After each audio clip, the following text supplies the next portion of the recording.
오늘 우리 예배 가운데 하나님께서 우리 모두에게 주의 은혜와 사랑을 베풀어 주실 줄 믿습니다.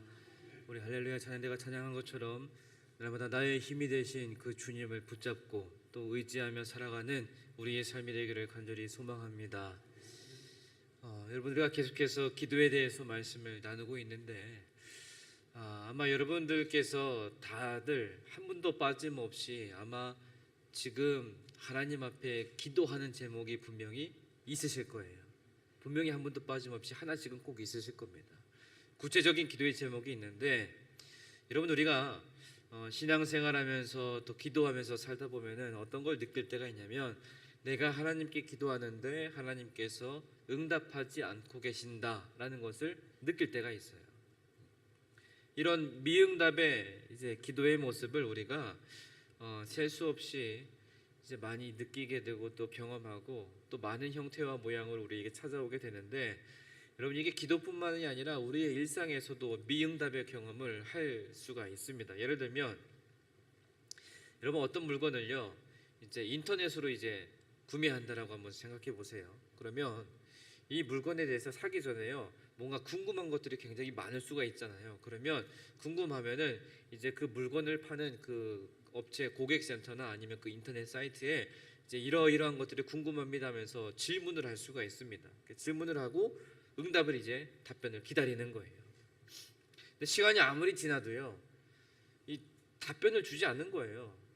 답변을 주지 않는 거예요. 고객센터에 전화해서 물어봤는데 잠깐만 기다려주세요 하면서 계속 노래만 계속 나오고, 인터넷에 올렸는데도 답변은 계속 달리지도 않고, 이렇게 시간이 계속 지날수록 기분이 어떨까? 이 마음이 어떨까요? 내가 정말 이걸 사고 싶어가지고 정말 관심이 있어서 정말 궁금한 걸 물어보고 또 답변을 기다리고 있는데 아무것도 안 알려주니까, 답변을 안 주니까 이 마음이 굉장히 안 좋을 것 같아요. 사고 싶은 마음도 싹 사라질 것 같아요. 분명히 내가 정확하게 질문을 했고, 그리고 답을 얻을 수 있는 질문을 했기 때문에 분명히 답을 줘야 되는데 안 주니까 기분이 계속 안 좋아지는 거예요. 여러분, 그런데 우리가 기도할 때에도 이런 착각을 할 수 있는 가능성이 있다라는 거예요. 다시 말하면 우리가 하나님께 간구하는 내 기도가요 잘못되었음에도 알지 못하고 분명히 답을 얻을 수 있다라는 욕심을 가지고 하나님께 간구할 때 당연히 응답을 받지 못하는 것인데, 응답을 받지 못하면 우리 기분이 어때요? 상하는 거예요. 마음이 상하는 겁니다. 여러분, 오늘 우리가 다시 한 번 더 이 기도의 말씀을 나눌 것인데, 우리가 기도할 때 왜 우리의 기도가 응답되지 않을까? 그 응답되지 않는 기도의 미스테리가 뭘까? 그러면서 우리는 어떻게 하나님 앞에 더 정직하게 기도하며 나아갈 수 있을까?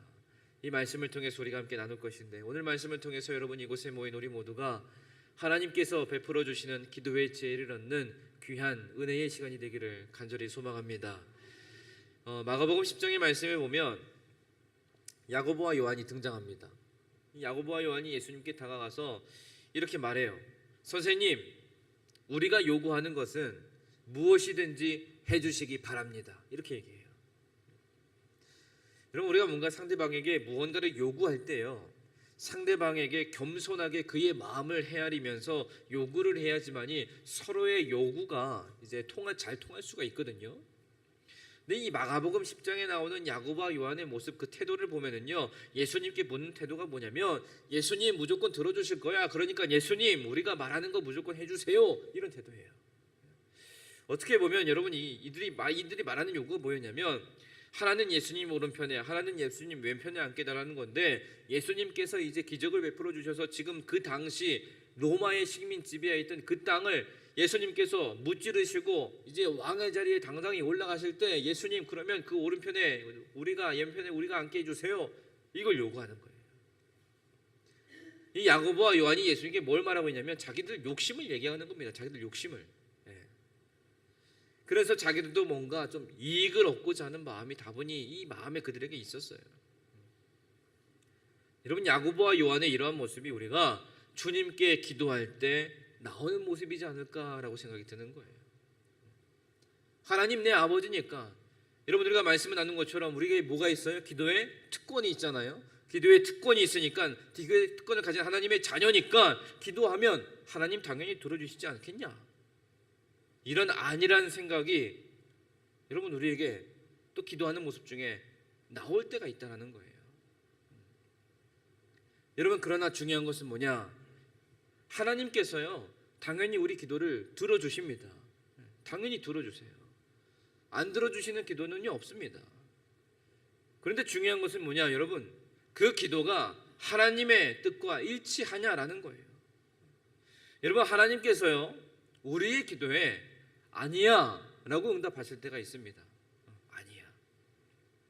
마치 우리가 기도할 때 하나님께 예스라는 응답을 기대하면서 기도했는데 하나님은 노, 아니야 이렇게 응답하실 때가 있어요. 그리고 이것이 응답이 아니다라고 여러분 오해하면 안 됩니다. 이건 하나님이 응답하신 거예요. 뭐라고 응답하신 거예요? 아니야 이렇게 응답하신 거예요. 근데 많은 사람들이요 기도하면서 뭐라고 생각하냐면 이건 응답되지 않은 기도다라고 생각하는 거예요. 응답하시지 않았다. 내 기도에 응답되지 않았다. 하나님께서 분명히 응답하셨잖아요. 뭐라고요? 아니야 이렇게 응답하셨어요. 그런데 오해하는 사람들이 참 많다는 거예요. 여러분, 어린 자녀들이요 부모님께 이거 사주세요 저거 사주세요 이런 말을 참 많이 합니다. 저희 집에도 어린애들이 있지만 특히 우리 첫째 아이가 저한테요 뭐 볼 때마다 이거 사주세요, 뭐 볼 때마다 저거 사주세요, 참 말 많이 해요. 그러면 우리 부모님들이요 사주는 것도 있고요 안 사주는 것도 있어요. 그리고 사줄 때도 있고 안 사줄 때도 있습니다. 그럼 여기서 우리가 생각해 볼게요. 부모님들이 당연히 다 사주고 싶을 거 아니에요. 저도 다 사주고 싶습니다. 그런데 왜 안 사주실까라는 생각해 보는 거예요. 왜 안 사주실까? 자녀들한테 그냥 사주기 싫어서 안 사주는 걸까? 아니면 조금 전까지 우리 자녀하고 막 싸워가지고 말을 안 들어가지고 너 안 사줄 거야 그러면서 안 사주는 걸까? 안 사주면은 거기는 다 이유가 있을 겁니다. 분명히 다 이유가 있어요. 만약에 이걸 사줬을 때 우리 자녀에게 도움이 될까? 이런 걸 다 생각하면서 부모님들은 그렇기 때문에 이유가 다 있을 겁니다. 우리가 하나님께 기도하고요 하나님께 아니야 라는 응답을 받았을 때 하나님 분명히 우리에게 아니야 라고 응답해 주신 이유가 분명히 있다는 거예요. 그리고 그러한 응답을 받았을 때 여러분 우리가 그럼에도 하나님께 감사할 수 있는 성숙한 믿음의 자세를 우리가 가져야 된다는 거예요. 여러분, 하나님의 그 거절의 응답이 바로 하나님의 지혜와 하나님의 사랑의 표시임을 우리가 반드시 깨달을 수 있어야 됩니다. 여러분, 우리의 기도의 모습을 잘 점검해 보면서요 하나님께서 왜 나의 기도에 아니다 라고 응답하셨을까?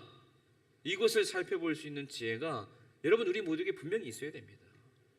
그렇지 않으면은요 우리의 자녀가 부모님한테 막 사달라고 했는데 부모님이 안 사주면 자녀들이 어떻게 해요? 털어져요. 삐집니다. 그런 것처럼 여러분 우리도 우리가 하나님께 기도하는데 분명히 우리의 마음속에는 그렇지 하나님 해주실 거야 라는 마음을 가지고 욕심을 가지고 기도하는데 하나님이 아니야 이렇게 응답하셨을 때 그 뜻을 헤아리지 못하면 여러분 우리의 마음이 어때요? 토라집니다. 우리도 하나님 앞에 막 토라지는 거예요. 나의 기도의 내용 속에요 하나님의 뜻과 맞지 않는 오직 나의 욕심과 내 유익만을 위한 교만의 기도가 있지는 않은가? 이걸 꼭 잘 살펴봐야 됩니다. 그래서 여러분 우리의 기도가 응답되지 않는 그 첫 번째는 뭐냐? 바로 우리가 하나님 앞에 간구가 잘못되었을 때 하나님께서는 우리에게 아니다라고 응답을 해주신다는 사실을 우리가 꼭 기억해야 돼요. 여러분 요즘에 제가 우리 아이들하고요 이제 어딘가를 가면은 이제 차를 타고 갈 거 아니에요. 이제 차를 타고 출발하면 우리 첫째 아이가 꼭 하는 말이 있습니다. 꼭 하는 말이 있어요. 이제 출발하지 얼마 안 돼가지고요. 예를 들면 이제 저희 집에서 출발해서 이제 저희 부모님 집이 이제 김포에 있는데 이제 김포를 가기 위해서 저희 집 출발해서 이제 한 여기 농협 가까이 이제 다 와가면은요 꼭 뭐라고 얘기하냐면 다 왔어요라고 물어봐요. 도착했냐고. 그러면 얼마 안 왔어. 이제 얼마 남았어. 그러니까 조금만 참아. 이렇게 제가 얘기를 합니다. 그러면은 알겠다고 얘기해요. 그럼 얼마 되지 않아 가지고요. 농협에서 좀 지나서 그 경기장이 나오잖아요. 그만큼 갔는데 또 뭐 다 왔어요? 또 이렇게 물어봐요. 그럼 제가 또 무슨 대답을 해주겠어요? 똑같이 대답해 주는 거예요. 얼만큼 왔어, 얼만큼 남았어, 조금만 참아. 그럼 또 알겠다 그래요. 그리고 또 물어봐요. 여러분, 우리 가운데에는요, 하나님께서 모든 필요를 채워주시고 모든 요구를 허락해 주시고 모든 가능한 것들을 가능케 하시는, 다시 말하면 지금 당장 내 눈앞에 해주시기를 바라는 이런 어린아이와 같은 모습이 우리에게도 있지 않는가라는 생각이 드는 거예요. 여러분, 우리가 지금까지 나눴던 말씀을 기억해 보면 어떻습니까? 하나님께서 나에 대해서 살펴보시기 때문에 나보다 나를 더 잘 아시는 분이라고 말씀을 드렸잖아요. 모든 것을 아시고 모든 지혜에 뛰어나시고 사랑이 풍성하신 하나님께서 우리가 인내할 필요가 있다라고 이렇게 말씀하실 때가 분명히 있습니다. 그러면 그때 여러분, 우리는 어떤 반응을 보이게 되냐면 기다리지 못한다라는 거예요. 기다리지 못해요. 하나님, 내가 지금 당장 이걸 필요해요. 원합니다. 이게 얼마나 나에게 절실한 건지 하나님 아시잖아요. 내가 기다릴 수 없어요. 이런 반응을 보이는 거예요. 여러분, 이게 좀 약간 어떤 협박 아닌 협박 같은 모습을 보일 수가 있잖아요. 이런 모습으로 우리가 하나님께 위협을 가하는 기도를 할 때가 분명히 있다는 거예요. 여러분, 하나님께서는 때때로 우리에게 기다릴 필요가 있음을 알게 하시고자 작정하실 때가 있어요. 여러분, 이런 때 우리는 반드시 기억해야 됩니다. 무엇을 기억하느냐? 하나님은 하나님이시다. 이것을 꼭 기억해야 돼요. 그래서 인내심을 갖고 자신의 때를 기다리라고 말씀하시는 하나님의 응답을 우리는 깨달을 수 있는 지혜가 필요한 거예요. 마태복음 7장 7절의 말씀에 보면 구하라 그리하면 너희에게 주실 것이요 찾으라 그리하면 찾아낼 것이요 문을 두드리라 그리하면 너희에게 열릴 것이니 라고 말씀하세요. 여러분, 이 말씀을 꼭 기억해야 됩니다. 우리가요, 기도를 한번 정말 열심히 딱 하나님께 아주 강하게, 아주 절실하게, 아주 땀을 막 흘리면서 강한 어투로 기도했다고 해서요, 바로 당장에 내 눈앞에 일어나진 않습니다. 그럴 수도 있어요. 성령님께서 감동하셔서, 그리고 그때가 바로 하나님의 때여서 바로 역사를 경험할 때도 있습니다. 그런데 이러한 기적만 바라보고 이러한 안일한 생각만 가지고 기도를 하면은요, 얼마 지나지 않아서 그 이후로는요, 기도하지 않는 사람이 됩니다. 기적만 바라니까. 아마 그런 모습일 것 같아요. 우리가 여기 길을 지나가다가 그냥 재미로 이제 로또를 산 거예요. 로또를 재미로 한번 딱 처음 사봤는데 1등 당첨이 됐어요. 야, 처음 샀는데 1등이 당첨이 됐네. 그러면 다음번에 또 되겠지 하면서 계속 사는 거예요. 그러면 어떻게 돼요? 돈을 다 잃어버리게 되는 거예요. 예수님께서는요, 우리에게 구하면 주신다라고 말씀하셨습니다. 근데 중요한 것은 구하면 주시니까 구하고 그냥 가만히 있으면 돼요, 안 돼요? 안 된다라고 말씀하시는 거예요.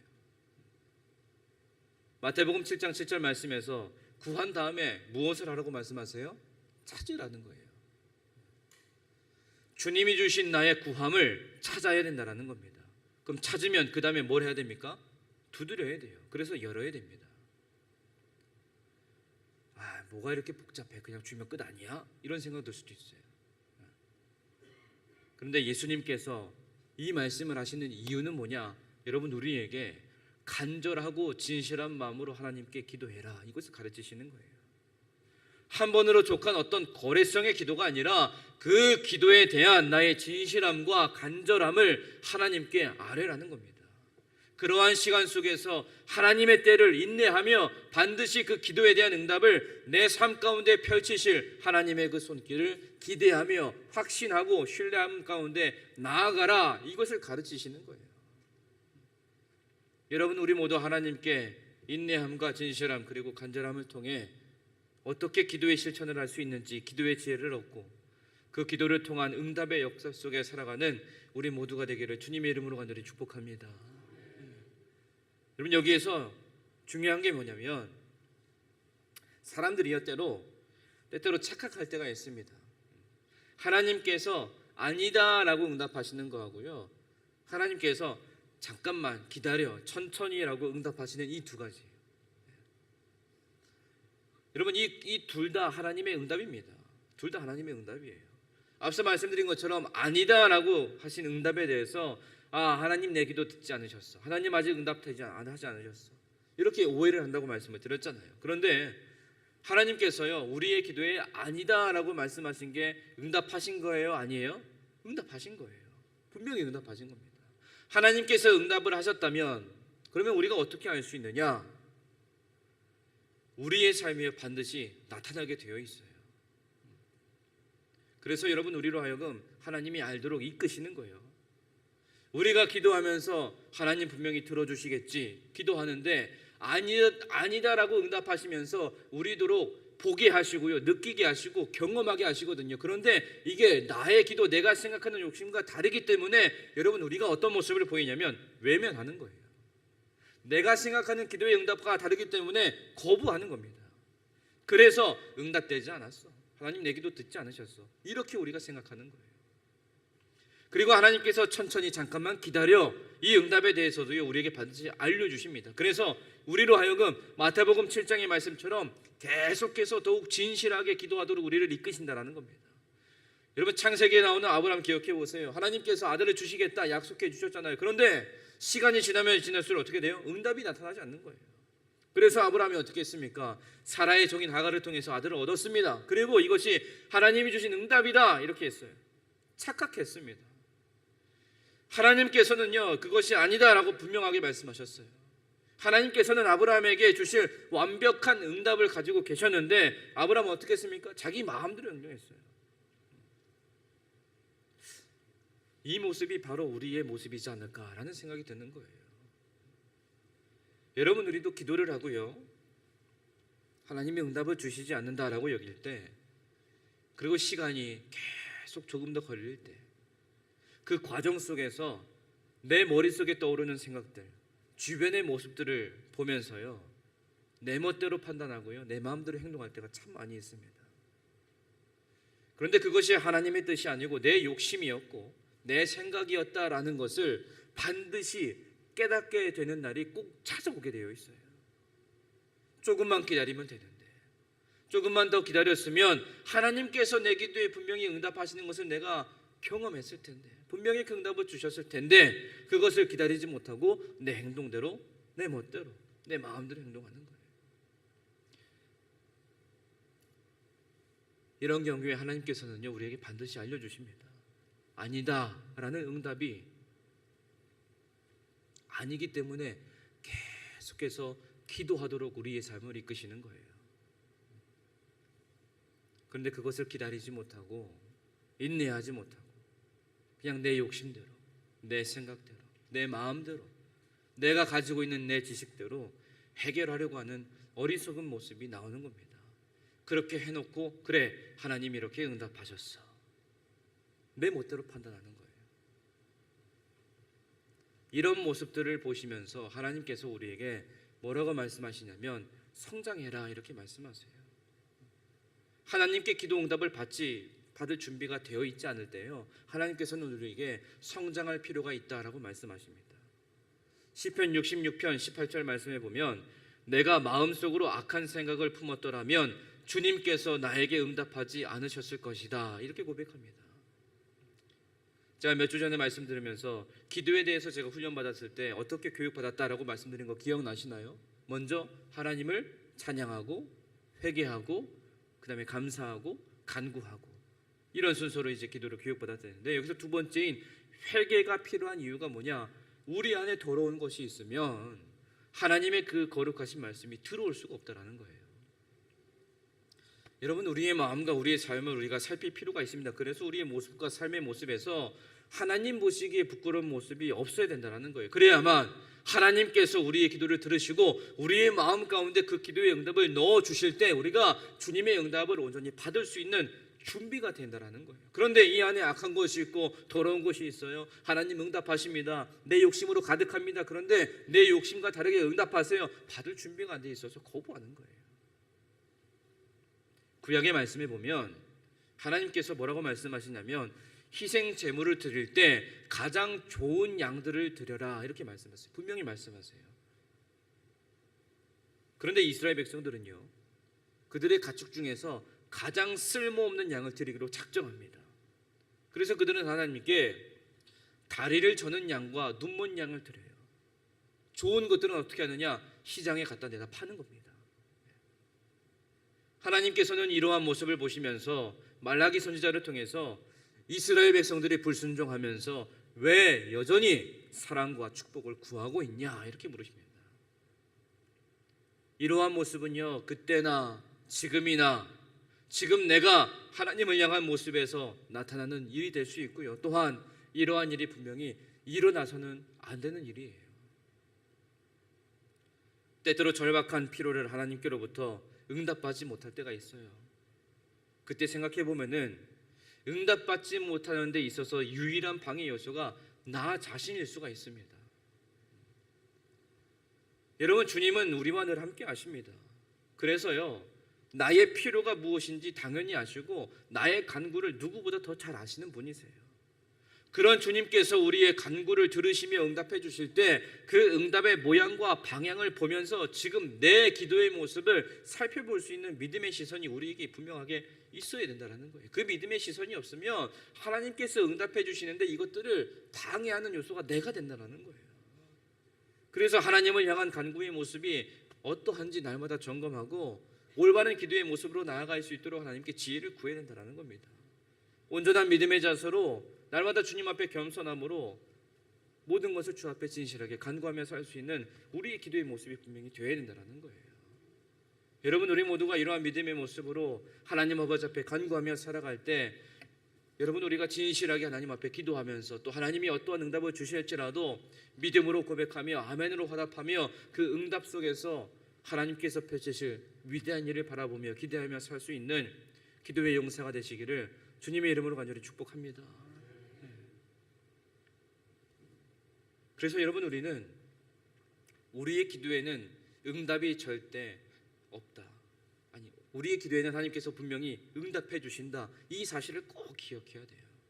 그래서 하나님을 향한 신뢰와 확신 가운데 우리가 하나님 앞에 기도할 때요, 우리 안에 어떤 것도 숨김없이 우리 안에 있는 어떠한 감정의 표현일지라도 하나님 아버지 앞에 정직하게 토로해내는 그 기도가 우리에게 필요한 거예요. 자, 오늘 본문의 말씀을 보면 예레미야가 등장합니다. 예레미야는 오늘 이 상황이 어떤 상황이냐면 예레미야가 하나님께요 이제 임무를 받습니다. 권세자들과 제사장들과 상인들에게 나아가서 하나님의 말씀을 선포하라는 그 하나님의 임무를 수행하기 시작하는 거예요. 그러면서 예레미야가 그들에게 하나님이 주신 메시지다, 하나님은 너희들의 타락과 사악함을 다 보고 계신다, 그래서 어떻게 너희들이 하나님을 대적했는지 다 보시고 너희가 돌이키고 회개하기를 원하신다, 하나님은 너희가 죄사함을 받고 모두가 새 길 가기를 원하신다, 이렇게 막 선포하는 거예요. 이런 말을 들은 모든 백성들이 예레미야를 비웃고 마을 밖으로 내쫓게 됩니다.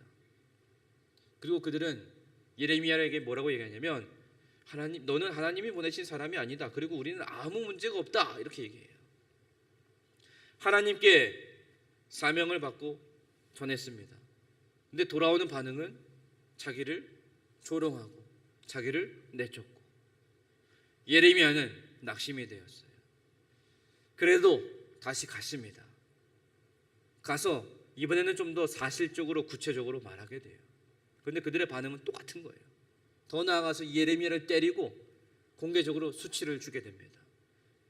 그러자 예레미야 기분이 막 뒤엉켜요. 하나님께 분명히 말씀을 듣고 가서 전했는데 왜 내가 이러한 걸 경험해야 되나, 억울해합니다. 기분이 막 상하는 거예요. 그래서 하나님께 모든 것을 쏟아붓게 됩니다. 이 안에 있는 분노와 두려움과 후회와 슬픔과 혼란과 침통함, 이 모든 것들을 하나님께 다 쏟아내는 거예요. 그 다 쏟아내는 기도가 바로 오늘 본문의 말씀에서 계속 나오고 있는 거예요. 그러면서 예레미야가 어떤 고백까지 하느냐, 오늘 9절의 말씀에 보니까 내가 다시는 여호와를 선포하지 아니하며 그의 이름으로 말하지 아니하리라 하면 나의 마음이 불붙는 것 같아서 골수에 사무치니 답답하여 견딜 수 없나이다, 이렇게 고백합니다. 예레미야가 얼마나 억울했으면, 얼마나 답답했으면 다시는 내가 하나님을 선포하지 않겠다라고까지 얘기하겠습니까? 그런데 또 그러면 어때요? 자기의 마음이 이걸 받아들이지 못하는 거예요. 그러면 다시 또 그들에게 가서 하나님의 말씀을 선포하면 또 똑같이 조롱거리가 되고 모욕거리가 되고, 그러면 또 다시 또 이런 생각이 드는 거예요. 내가 왜 이렇게 억울하게 내가 당해야 돼? 또 이런 생각이 들고, 그러면 계속 반복되니까 너무 답답한 거예요. 이러한 예레미야가 오늘 본문 11절 이하의 말씀을 보게 되면 그 앞전에는 억울해서 답답해서 하나님 앞에 토로했던 그의 모습이요, 어떻게 변하냐? 하나님을 향해서요 깊은 찬양과 또 기쁨의 고백을 드리는 모습으로 바뀌게 됩니다. 이 예레미야의 기도의 모습을 보면은요, 왜 이랬다 저랬다 할까 이렇게 생각이 들 수 있어요. 왜 처음에는 자기의 억울함을 하나님께 호소했는데, 그러면 계속 호소하고 하나님 원망하고 하나님께 불평하고 이대로 끝나면 되는데 왜 갑자기 또 하나님을 찬양한다고 이렇게 마음이 또 바뀌나, 이런 생각이 들 수 있어요. 왜 한결같지 못할까? 예레미야가 믿음이 약한 건 아닐까, 또 이런 생각이 들 수 있습니다. 오늘 이 말씀에 나오는 예레미야의 모습을 볼 때 이런 생각이 아니라, 오늘 이 예레미야의 모습은 어떤 모습이냐? 정직한 모습이요. 이게요, 정직한 모습입니다. 예레미야는요 하나님의 지시를 따랐습니다. 그렇지만 지금이 어떤 상황이냐?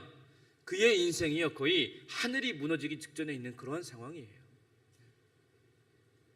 여러분, 우리가 여기에서 생각해 볼 것이 있습니다. 만약에 예수님의 공급과 예수님의 보호를 내가 기대했는데 어느 날 갑자기 이 모든 것들이 사라지고 우리의 인생이 암초에 부딪히는 것 같을 때, 여러분 이때 어떻게 하시겠습니까? 내 건강이 안 좋아져서 내 삶의 모습이 악몽과 같이 되고, 또 직장에서는 갑작스러운 변화로 일자리를 잃게 되고, 또 오랜 친구한테는 배신을 당하고, 이렇게 하늘이 무너지는 지경에 처했을 때 여러분 우리가 어떻게 할 수 있겠습니까? 예레미야가 지금 그런 상황이라는 거예요. 예레미야가, 우리가 하나님 앞에 정직해지는 것이 자연스럽게 느껴지지 않을 때 우리의 기도의 모습을 보면은요, 우리의 기도의 모습이 어떠냐면 형식적인 기도의 문장으로 포장해서 필요한 것만 주님께 간구하고 끝내는 그러한 기도의 모습이 나올 때가 있습니다. 그런데 예레미야의 기도의 모습을 보면 어때요? 한결같지가 않습니다. 어떻게 보면 야, 이 사람 정신이 가닥한 거 아니야? 이렇게 생각이 들 정도로 왔다 갔다 합니다. 다만 예레미야는 어떤 모습이냐? 정직한 모습인 거예요. 비록 그의 기도는요 상한 마음에서 나온 것이었지만, 그러나 여전히 예레미야는 이 마음 속에서 무엇을 잃어버리고 있지 않느냐? 하나님을 신뢰하는 마음을 잃어버리고 있잖아요. 여러분, 여기에서 예레미야의 기도와 우리의 기도를 비교해 볼 때 발견할 수 있는 차이가 있어요. 상한 마음이지만 그러나 하나님을 여전히 신뢰함으로 정직하게 모든 것을 쏟아내는 기도를 할 수 있는 믿음의 자세라는 거예요.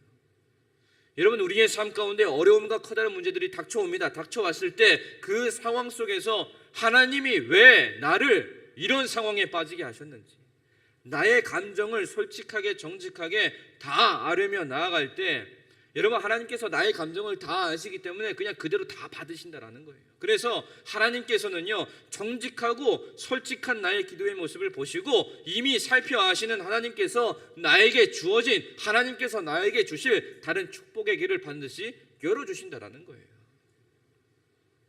그럴 때에 여러분, 우리는 하나님 앞에 이 고통과 슬픔을 다 쏟아내고 있었던 이 정직한 기도에서, 오랜 감정들을 다 쏟아내고 있는 이 기도의 모습에서 하나님을 높이는 찬양과 경배의 기도의 모습으로 바뀔 수 있다는 거예요.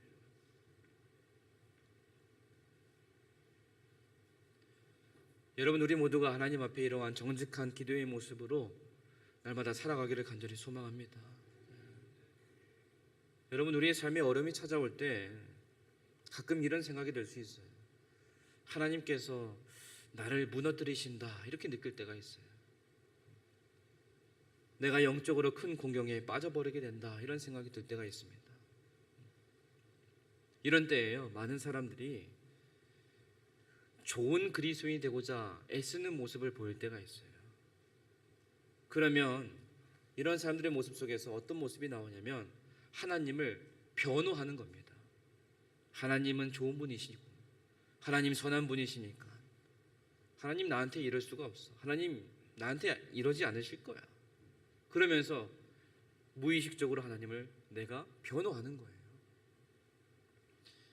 여러분, 이렇게 하나님을 좋은 분이다, 선하신 분이다, 이러한 모습으로 계속 내 스스로가 변호하게 되면 내 안에 있는 고통과 감정을 내가 부인하고 무시하게 됩니다. 그러면 지금 내 상황이 어떤 상황일지라도 하나님 앞에서, 그리고 많은 사람들 앞에서요, 나는 그럼에도 늘 항상 하나님을 찬양하는 모습으로 살고 있다라고 억지스러운 옷을 입고 사는 모습으로 되는 거예요. 그러다 보면 우리가 그러한 모습 속에서 하나님 앞에 나가서 기도하다 보면은요, 정직해질 수가 없어요. 진실해질 수가 없대요. 여러분, 미국에서 장례식을 하게 되면 우리나라하고 좀 다른 부분이 있는데, 장례식장이에요. 그 앞쪽에 관에다가 시신을 모시고 그 앞에다 두게 됩니다. 그리고 관 뚜껑을 열어놓고 이제 진행을 해요. 그리고 이제 예식이 다 끝나면 이제 조문객들이 한 사람 한 사람 그 관 앞에 가서 이제 뚜껑을 열고 있으니까 이제 그 고인이 이제 누워 있는 모습을 보잖아요. 그러면 그분을 보면서 마지막 인사를 하고 그 관 옆에 가서 이제 가족들과 조문을 하게 돼요. 이제 어떤 목사님을 통해서 들은 이야기인데, 장례식에 참여하게 됐는데 이 남편의 장례식에서 이 관 옆에 서 있는 그 남편의 아내가 이 목사님에게 이렇게 말했대요. 이 땅에서 제가 제 남편을 필요로 하는 것보다 하늘나라에서 하나님이 그를 더 필요로 하시나 봅니다. 그래서 나는 하나님을 찬양해요. 이렇게 얘기했대요. 이 목사님이 이 얘기를 들으면서 용기를 잃지 않고 강해지려고 애쓰고 있는 것이다 라고 생각을 했대요. 그러면서 어떤 마음이 들었냐면, 이분이 하는 말이 진심이 아니구나 라고 느껴졌대요. 왜냐하면 여러분 생각해 보세요. 우리의 창조자가 되시고요, 모든 만물을 다스리시는 하나님께서는요, 하늘에서나 땅에서나 한 아내의 남편을 뺏으면서까지 그 사람을 필요로 하지 않으시기 때문이에요. 이 여인은요, 지금 자기가 처한 이 슬픔과 이러한 아픔 속에서 하나님 앞에 진실하게 많은 사람들 앞에 그냥 다 쏟아내면 되는데, 그러나 나는 여전히 영적으로 성숙한 사람의 모습이다라는 것을 애써 표현하고, 그래서 하나님을 변호하려고 애쓰는 그 모습 속에서 자기의 아픔과 모든 감정을 부인하고 외면하고 있는 그러한 모습이라는 거예요. 그러한 모습 속에서 살다 보면 하나님 앞에요, 정직한 모습으로 살 수 없고요, 하나님 앞에요, 정직한 기도를 드릴 수가 없고요, 그리고 시간이 지나면 그 모습이 깨지게 되어 있습니다. 시간이 지나서 그 모습이 깨지면 하나님을 원망합니다. 그제서야 하나님을 불평해요. 그리고 그제서야 하나님을 저주하면서 하나님을 떠나게 됩니다. 이전에 자신이 정직하지 못했고, 그래서 자신의 감정을 부인하고 애써 하나님을 변호하려는 그런 어리석은 모습이 있었다라는 것을 기억하지 못해요. 그러면서 그런 상황 속에서 하늘이 무너져 내리는 그런 경험을 하는 겁니다. 그러면서 많은 사람들이 이런 경우에 매우 다양한 반응을 보이는데, 그런데 오늘 본문의 주인공인 예레미야처럼 정직해지는 사람이 별로 없다라는 거예요. 여러분 생각해 보세요. 우리의 삶에 어려움이 찾아옵니다. 힘듦이 찾아와요. 가정의 어려움, 내 건강의 어려움 찾아옵니다. 우리가 하나님 앞에요, 그러면 이 아픔과 고통을 안고 기도할 때요, 여러분 한번 떠올려 보세요. 내 기도의 모습이 얼마나 어땠는가. 그 긴급한 상황 속에서, 그 위급한 상황 속에서 여러분 우리가 기도할 때, 하나님께 기도할 때요, 얼마나 두서가 없습니까? 오늘 예레미야가 하나님 앞에 기도하는 것처럼 이 마음속에서부터 우러나오는 이 절규가요, 감정이 있는 그대로 다 쏟아내고 기도하고, 이 고통과 분노, 버림받은 심정 하나님 앞에 다 표현할 때요, 여러분 이 기도의 모습이 얼마나 두서가 없어요. 굉장히 엉망입니다. 왔다 갔다 해요. 그러다가도요, 그래도 하나님 찬양합니다. 그래도 하나님 감사하고 그래도 하나님 신뢰합니다. 믿음으로 고백합니다. 그러다가 다시 또 돌아가서요, 하나님 또 왜 그렇습니까? 그러면서 다시 또 막 부르짖습니다. 여러분, 어떻게 보면은요, 이러한 두서없는 기도가 옆 사람이 들었을 때 부끄럽다, 내가 영적으로 조금 더 성숙하지 못해서 이렇게 기도가 별로 짜임새 있지가 못하다, 이런 생각이 들 때가 있어요. 그러나 여러분, 이게 정직한 기도라는 거예요. 여러분, 뭔가 기도가 짜임새가 있고 뭔가 깔끔하고 옆에 사람이 듣기에도 기도가 정말 참 깔끔하게 잘 되고 있구나라는 것은요, 정직한 기도가 아니에요. 만들어내는 기도입니다. 이 예레미야의 기도의 말씀을 여러분 묵상하면서요, 무엇을 제가 느꼈냐면, 예레미야가 하나님의 성품과 사랑을 너무나 확신하고 있구나, 이것을 느꼈습니다. 이런 마음이 있기 때문에 자유롭게 하나님 앞에 모든 것을 다 쏟아낼 수 있구나, 이걸 깨달았어요. 예레미야는요, 지금 하나님이 계신 곳이 너무나 안전한 곳임을 확신했기 때문에 자기 안에 있는 모든 것을 다 토해낼 수 있는 정직한 기도를 하나님께 감히 드릴 수 있었던 거예요. 다시 말하면 하나님께서요, 뒤엉켜 복잡한 자신의 그 모습을 보시면서 그의 기도를 하나님께서 다루실 것임을 예레미야는 믿었습니다. 그리고 예레미야는 하나님께서 자신의 모든 감정에 관심을 갖고 계셔서 하나님이 분명히 피난처가 되시고 이 마음이 뒤죽박죽한 자기의 혼란한 이 모든 세계를 하나님께서 분명히 잘 다스려 주실 것이다, 이것을 믿었기 때문에 빠짐없이 그냥 있는 모습 그대로 다 쏟아내는 기도를 하는 거예요. 그러면서 여러분, 이 예레미야의 기도를 보면서 나의 기도를 되돌아보게 되는 겁니다.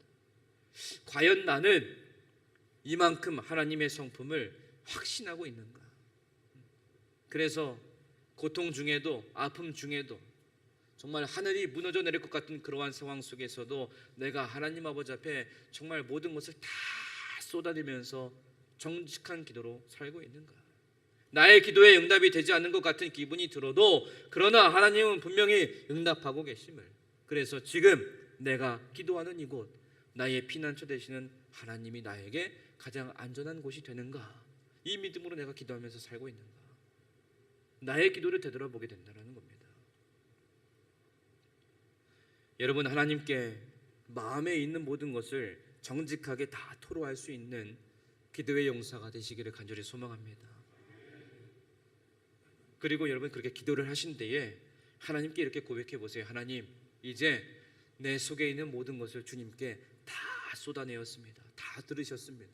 하나님, 이제 저에게 무엇을 가르쳐 주시겠습니까? 이렇게 한번 고백해 보세요. 여러분, 정직한 기도라는 것은요, 특별한 것이 없습니다. 이 마음속에 있는 것을요, 있는 모습 그대로 모든 것을 하나님께 아뢰면 그만이에요. 그 가운데 왜 하나님이 나에게 이런 고통을 주셨는가? 왜 하나님께서 나에게 아니다라는 응답을 주셨는가? 왜 하나님께서 나에게 천천히 기다려라 라는 응답을 주시는 것일까? 이런 의문이 되는 부분까지도요, 하나님께 다 쏟아내라는 겁니다.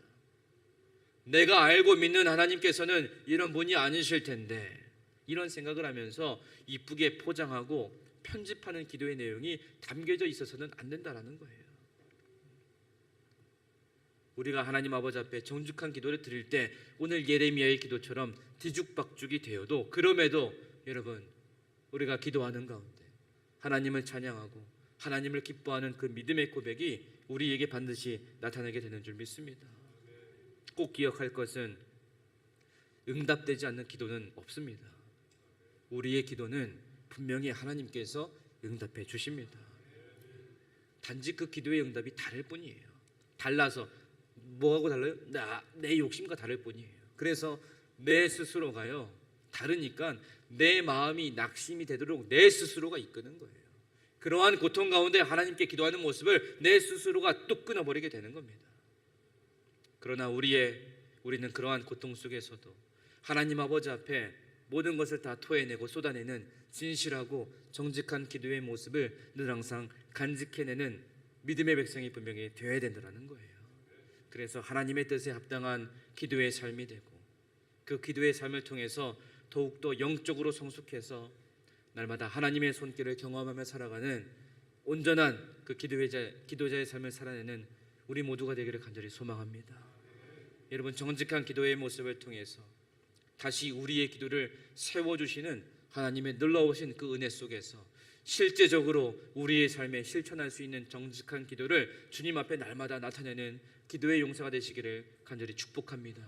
그리하여서 하나님께서 우리에게 어떠한 응답을 주실지라도 하나님 감사합니다, 하나님 고맙습니다, 아멘 화답하며 날마다 기도의 승리로 사는 우리 모두가 되기를 주님의 이름으로 간절히 축원합니다.